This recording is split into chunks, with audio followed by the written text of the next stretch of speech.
नमस्कार, मैं संजीव सिंह, आप देख रहे हैं RBR मीडिया नेटवर्क। हम लोग मौजूद है गुठनी प्रखंड मुख्यालय में, जहां से आए दिन प्रखंड कार्यालय हो, अंचल कार्यालय हो या थाना, हॉस्पिटल, जो भी सरकारी कार्यालय, वहां पे बड़े बड़े भ्रष्टाचार के आरोप लगते रहते हैं। पिछले दिन हमने पंचायती समिति के बैठक में भी देखा कि बहुत बड़ा बड़ा आरोप लगा था। इसी संदर्भ में हम लोग कुछ साक्ष्य जुटाने में लगे हुए थे। तब तक पता चला कि राशन कार्ड में नाम जुड़वाने, राशन कार्ड नया बनवाने में भी भ्रष्टाचार है। ऐसे ही हैं जो कि ऐसे माफियाओं के चंगुल में फंस गए थे या इनसे मांगा गया था। क्या मामला था यह जानने के लिए प्रमोद पांडे जी, सबसे पहले आपका बहुत बहुत स्वागत है। जी नमस्कार, मैं प्रमोद पांडे बोल रहा हूँ। आपके साथ यह कौन सा घटना घटा जो कि आज आप गुठनी के सबसे चर्चा के विषय बन गया आपका मामला? जी 2019 तक मेरा राशन मिलता था और डीलर जो हैं हमारे राम आशीष राम थे, कभी यूनिट कम देते थे, पैसा भी अधिक लेते थे। तो एक दो बार हमसे और उनसे कहा सुनी हो गई कि भाई आप यूनिट बराबर दीजिए, पैसा अधिक लीजिए, या तो पैसा बराबर दीजिए, यूनिट बराबर दीजिए। इसी को लेकर विवाद चलता था। 2-3 बार हमसे उनसे हुआ, कहा सुनी हुआ। उसके बाद वो पता नहीं कैसे क्या हुआ, राशन हमारा कट गया। नोटिस आया था, नोटिस में दर्शाया गया है कि सरकारी सर्विस है हमारे यहाँ, जबकि हमारे यहाँ कोई प्राइवेट सर्विस नहीं है। तो ऐसा क्यों आप पर ही नोटिस आया? जब सर्विस नहीं है तो उसका जांच करने कौन आया था? जांच करने कोई नहीं आया था। हम सिवान गए थे नोटिस के आधार पे, वहाँ पे हमसे साइन कराया गया रजिस्टर से।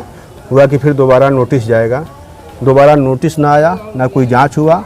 उसके बाद मैं कई जगह गया राशन के सिलसिले में कि राशन हमारा मिलने लगे, लेकिन नहीं हुआ। हमारे जजमान हैं जो डीलर के अध्यक्ष हैं विजय शर्मा, वो हमारे जजमान भी हैं। उनसे मैंने कहा, बोले कि बन जाएगा, वो तो एक दिन में बन जाएगा। हम बोले तो बनवाइए। बोले कि पैसा लगे, ऐसे थोड़ी बनेगा। हम बोले आपसे पैसा का मांग किया कौन था? विजय शर्मा, वही बोले कि पैसा लगेगा तब बनेगा, नहीं तो नहीं बनेगा। तो अब आप क्या उम्मीद करते हैं प्रशासन से, कर्मचारियों से, या कैसे नाम जुड़वाइएगा? अगर आप इजबल है तो आपको मिलना चाहिए। कैसे आप प्रयास कर रहे हैं और क्या प्रयास कर रहे हैं? अब प्रयास अब आप लोग के माध्यम से है और प्रशासन के माध्यम से है। सरकारी कर्मचारी जो भी हैं, एमओ साहब हो या डीएम साहब हो, जो भी हो, उनके माध्यम से है कि हमारा राशन चालू किया जाए या जांच किया जाए कि हमारे यहाँ कोई सरकारी सर्विस है या प्राइवेट सर्विस है या नहीं है। जिनके यहाँ सरकारी सर्विस से रिटायर हैं, पेंशन मिल रहा है, 2 मंजिला मकान है, उनके यहाँ मिल रहा है। हमारे यहाँ कोई आय नहीं है। पंडिताई आवृत्ति है, पंडिताई कराते हैं, उसी से अपना पालन करते हैं हम। चूँकि यह जो डीलर वाला मामला है वह लगभग पूरे बिहार में देखा जाता है। हर एक डीलर के पास देखा जाता है कि यूनिट कम देता है, वज़न कम देता है, वज़न अपन उसके मापतौल पे और अन्य मापतौल पे भी अंतर आ जाता है। यह लगातार आरोप लगते रहते थे, लेकिन अब नया आरोप लगातार यह लग रहा है कि डीलर लोग पैसा ले रहे हैं नाम जुड़वाने के लिए। आप इस संबंध में कहाँ आवेदन दिए थे और उस पर क्या कार्रवाई हुआ? सबसे पहले तो मैं गया था ब्लॉक पर, तो ब्लॉक पर वीडियो साहब से मिले तो बोले कि ऐसा एक ऑनलाइन करा दीजिए, नया बन रहा है राशन कार्ड। ऑनलाइन कराए, जमा किए, एक बार नहीं 2-3 बार उसको जमा किए, लेकिन उसका कोई रिस्पांस नहीं मिला। डीएम साहब के पास भी गए थे तो वो बैठे नहीं थे, हमने एप्लीकेशन लिख कर दे दिया, रिसीविंग हमको कुछ नहीं मिला।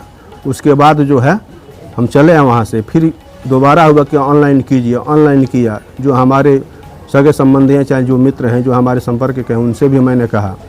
कई जगह तो ऐसी आ रही है कि इतना पैसा दे दीजिए तो बन जाएगा, उतना पैसा भाई पैसा हम नहीं दे पाएंगे। इसी को लेकर फिर ऑनलाइन कराए थे, वो रिजेक्ट हो गया है। अभी 2-3 दिन पहले एमओ साहब के पास गए थे कार्ड लेकर, और ऑनलाइन बोले कि ऐसा है, फिर ऑनलाइन कराइए। उसके बाद हम चले आए। लगातार यही पूरे बिहार में देखने को मिल रहा है। सरकारी कर्मचारी और पदाधिकारी एक जो कहा जाता है कि नौकर साहब बना दिए हैं, तनख्वाह बन गए हैं, लोगों को परेशान करते ही रहते हैं। ऐसे ही थे प्रमोद पांडे जी, जिनको कि लगातार गुठनी अंचल कार्यालय से और एमओ कार्यालय से परेशान किया जा रहा है। हमसे बात करने के लिए बहुत बहुत धन्यवाद। नमस्कार।